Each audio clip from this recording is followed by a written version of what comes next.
We are here in Dublin, Ireland, with the notorious Conor McGregor. We've got some questions to ask you, so let us fire away with them. Josh Bennett asks, can you talk us through your training regime in the lead up to this fight? Yeah, I'm training. The last fight I trained very specific.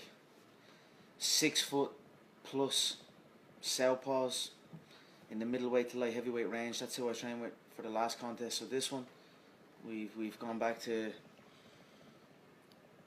5'7", stocky, stuffed wrestlers with mediocre boxing. That's the opponent I'm going up against. But we've got solid boxers, we've got solid wrestlers, we've got that is a body type that's very easily found. I mean, I've been facing this opponent, this new opponent, the body type, the attacks. I've been facing that style my whole life, so it's like it's easy, really. It's a lot better for me. You know what I mean? It's handy. You don't got to source out these taller, bigger. They've got to be southpaws also. They've got to react certain ways. There's a million opponents, or there's a million training partners that replicate this next opponent's style. So I'm very happy with it. We've been preparing intelligent. We've continued on the cardiovascular training that I've been doing, and we've been monitoring that very closely. Now that my body fat is dropping, I'm getting a lot leaner. Again, making 155 before it was 170. I was stuffing my face to get to 168. So now at 155 I'm shredding out nicely, and I find that my VO2 max has improved significantly, very much so. I'm feeling good. Kia Watson asks, stylistically, what kind of threats does Eddie Alvarez pose? You know, I don't think he poses any threat. I don't believe. You know, he's tough. He's a tough kid.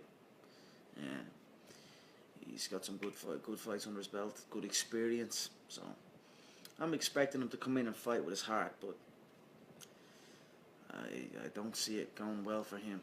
I feel he'll be unconscious. So. Got a question from Ben Humphreys here. He says, when doing your psychological warfare, do you think there's anything that's disrespectful to say? You know, this is the fight business. I'm not going out thinking psychological warfare when I enter out there.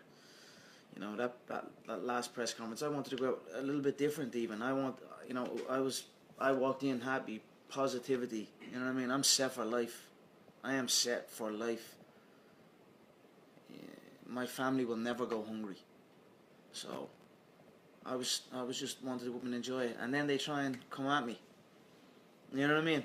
Then they try and come at me, the whole lot of them. So if you want to come at me, you want to come at the king, you better be prepared, because the king will come and take you out. So I don't feel there's nothing. I mean, it's all fair in this business. Anything goes in this game. It's a ruthless business, and I am the most ruthless. Your name's been synonymous with breaking records in the UFC, highest gate, highest pay-per-view. But do you ever get the chance to reflect on those achievements? I mean, we keep breaking them. We keep seeking more. We keep, they tell me you'll never do this. You'll never win world titles. I've done it consecutively. So we keep pushing the envelope. Keep going. So I'm almost, I conquer one, and then I'm on to the next. So I work and I hustle like I'm not in the position I'm in. You know what I mean? Like I said, I'm set. I could literally just put my feet up, but I hustle like I'm not in that position, and I work like I'm not in that position. Champagne asks, how did you end up in Call of Duty, and how did it even come about? Well, I've been a fan of the Call of Duty game for a long time. When Black Ops came out, I was actually obsessed with the game. I used to stay up all night, literally playing the game all night. So when many things get presented to me, many things get put on the table, many offers, many partnerships, all kind of stuff comes through my door. So when Call of Duty presented itself, we dived all over it. I was very happy to be a part of something like that, something that I played religiously. You know what I mean? I was obsessed with it, and then of course the size of it, the magnitude of it. I mean, you're talking You're talking bigger than Hollywood. Any movie blockbuster, any of them, Call of Duty trumps it. So, you know, if it's big business, then I'm all in, and that's what Call of Duty is. So I'm happy. It was a great partnership. Ian Gunn says, what's your earliest memory of the game, and why do you love it so much? One memory, I was speaking to a guy on the phone before yours. It's like I said, I'd wake up and I'd train for a couple of hours, and then I'd go home and I'd sit and I'd play the game early evening, and then I'd play the game all night, literally until 6:30 in the morning the next morning, when my girlfriend would wake up. And when she woke up to go to work, this was years ago now, when she woke up to go to work, I knew that was my cut-off time. It's time to go to sleep. And then when she came back after finishing work, she'd wake me up. I know, right, it's time to get up now. I'd eat, I'd go train for a couple of hours, I'd come home, and then I'd repeat the process. So that was just the way I was with the game. I was just playing it all night, all night long. John Vander asks, what's your most extravagant purchase? The one thing that really stood out and I think, wow, I've got this. I mean, cars, clothes, watches. You know, I enjoy purchasing things. Conversely, Sammy Pinner asks, what's the craziest gift you bought someone? The craziest gift I've bought someone? I have no idea. Don't know. I don't think about it. I don't know. I'm very generous. I'm generous, so I don't know. I've given a lot of gifts, but it's good to give back. I think you should give more than you take. Not a lot of people do that. So I think if you're in a position where you're taking more than you're giving, you need to assess that and change it. So I like to give. Chris Benson asks, how do you feel about fighting Eddie Alvarez on home soil? It's my home soil. New York is mine. Like I said, the Irish built New York. We run the entire East Coast. Where Eddie is actually from, Philadelphia. The Irish have been running Philadelphia for a long time. The Irish Mafia has strong links in there. So I know he knows about my people. So I know he knows about who we are. So it's an honour to fight on my home soil. Ian Beard asks, do you have a prediction for the fight? How's it going to go down, and is there a round you can pick? I think my fist is bigger than his head. I think I'll plant him with a shot, and it's going to be good night. So I feel it's going to be early, and it's going to be devastating. Jim Bollard asks, are you excited for the return of Ronda Rousey? And how do you think her next fight will go down? Yeah, I'm very excited. You know, it's good to finally see her back. I think losses can really affect. You know, it's a crazy business we're in. You know what I mean? Especially at the very, very high top. So, I hope she took inspiration on how I came back from my defeat. And I wish her all the best. She's fighting a solid competitor. I'm excited to see how it unfolds. Ethan Holmes says, is there one fight that you'd like to go back and fight again? Any in previous history? I'm about moving forward. So I'm happy with every contest, wins, losses, all of them. So. Lucy Jackson has said, have you heard about the killer clown epidemic? Yeah, I've seen that people are dressing up as clowns or something like that. I don't know what would you do if a clown I'd slap the head off of one. I mean, what? You see some guy jumping out screaming in your face, dressed in a clown mask, I'd slap the head off and pull the clown mask off and stick it up his ass. Do you know what I mean? That's, what the fuck even is that? I don't know what the fuck even is that, but it's... Have people been killed or what? It's like, that's... I haven't heard like people been killed. You hear like maybe or there's stabbings and stuff like that, but I don't know, it's fucked up. I don't know, it's fucked up. Just don't come near me in a clown's. In fact, just don't come near me, period. Come near me and I'll slap the head off anyway. But if you're in a clown's, I'll slap the head off even more so. Gymnasta asks, Jose Aldo really wants the rematch.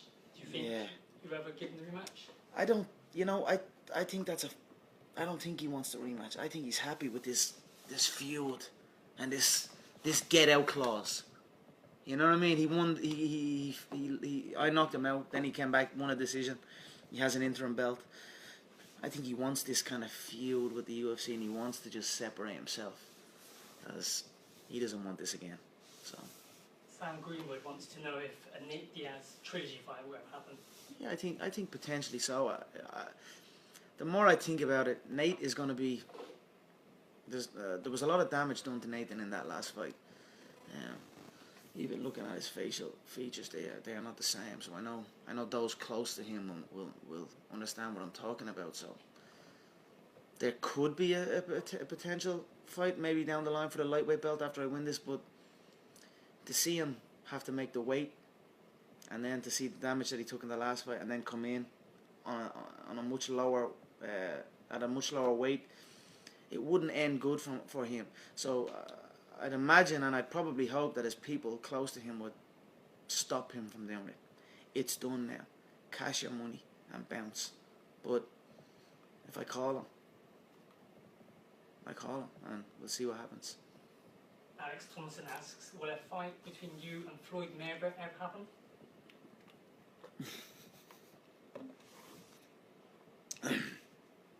Floyd's afraid of a fight. Floyd doesn't want a fight. Floyd wants a boxing match. And I've already said, no problem. Get my fucking money. And when you get my money, then we can box in this boxing match under these set of specific rules that will keep you alive. So, I'm here. Where's my money? Because if you keep dropping my name and you haven't got the money, then I'm going to show up at your front door. So, we'll see. But Floyd does not want a fight. Floyd wants a match under a specific set of rules. I don't need rules. So, I'm open. Let's see what happens. Right now, it's just talk. Leroy Jackson says, is it true you think the current WWE roster is a bit shit? Yeah. That simple? Yeah. Good answer. Yeah, what you want me to say? The dweebs, the whole lot of them. Do you think you can ever go into wrestling? Maybe as CEO, you know what I mean? Maybe just take Vince out of a chair. But, I don't know. Brian Brady asks, you couldn't commit to the Triple X sequel in preparation for the Nate Diaz rematch. But would you reconsider going to Hollywood acting?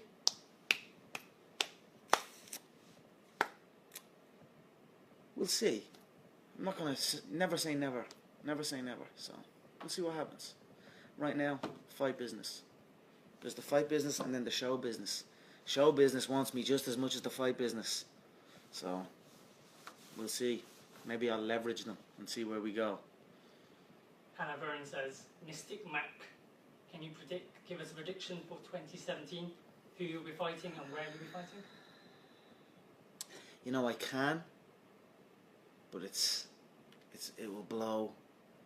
The whole game is going to be set alight. The world is going to explode inside that octagon when I have them two belts wrapped around my shoulder in Madison Square Garden. So all I'll say is, stay tuned.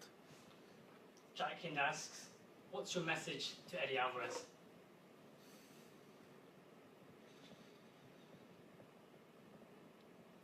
I have no message. It's over. They know it's over too. They're apologetic. They said this, they said that, they said everything. Now it's, he's the best striker I've ever seen. We apologise. I apologise. It's, show up, take your ass whooping, and I'll see you later. That's it, guys. Thanks for the questions. Conor, Thank you. thanks for the time. Thanks so much.